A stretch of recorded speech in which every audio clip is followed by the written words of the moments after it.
જય શ્રી કૃષ્ણ। એક માજી સાથે એવો બનાવ ગયો છે, પણ હું તમને એ પણ કહીશ। એ માજીએ થોડાક વર્ષ પહેલા એને કોઈ સંબંધી છે ને એને ફાઇલ હાચવવા આપી હતી, તો એ માજીએ માગી તો એ માજી 6 વાગ્યા સુધી રહી ગઈ છે, ન આપી।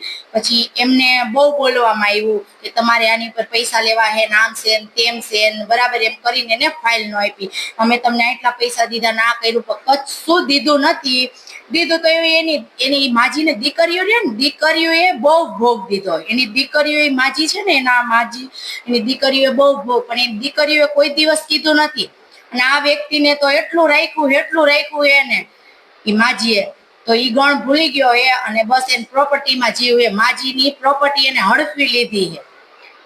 એને ખુદ ઈ કઈ સંબંધી થાય છે।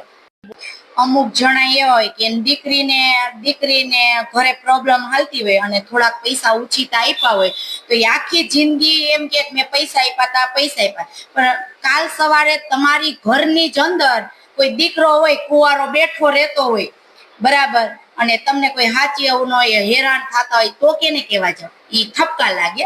પછી કાલ સવારે એમ કહો તમારા ટાટિયા ભાંગી ગયા અને તમારે નહીં 10 લાખનો ખર્ચો થયો, તો તમે કોની આગળ લેવા જાવ? આખી જિંદગી કોઈને પૈસા દીધા હોય તો ગણાવાના થતા નથી।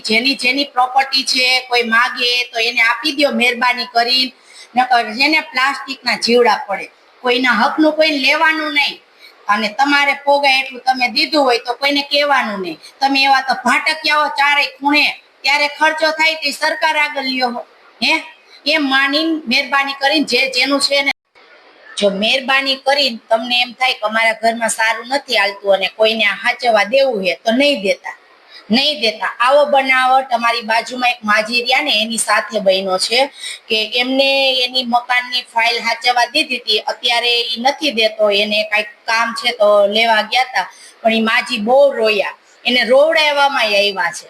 એ સાંજ સુધી 6 વાગ્યા સુધી બેઠા, પછી એને રોવડાવ્યા, એને ન બોલવાનું બોલી દીધું એ, બરાબર, પણ મહેરબાની કરીને કોઈને ન, અને કોઈની પ્રોપર્ટીમાં તમારે હક જતાવવાનો નહીં। કોઈ દીકરી હોય દીકરો હોય, કોઈના ઘરમાં દખલગીરી નહીં કરવાની, એના ઘરે જે હાલતું હોય, અને તમારાથી પોગાય, તમારે કાલ હવે કેન્સરના રિપોર્ટ આવ્યા ને તમારે ખર્ચા થઈ જાય, તો એ 10 લાખ રૂપિયાનો ખર્ચો થયો, તે ખર્ચો ક્યાં ડોક્ટર દે છે તમને?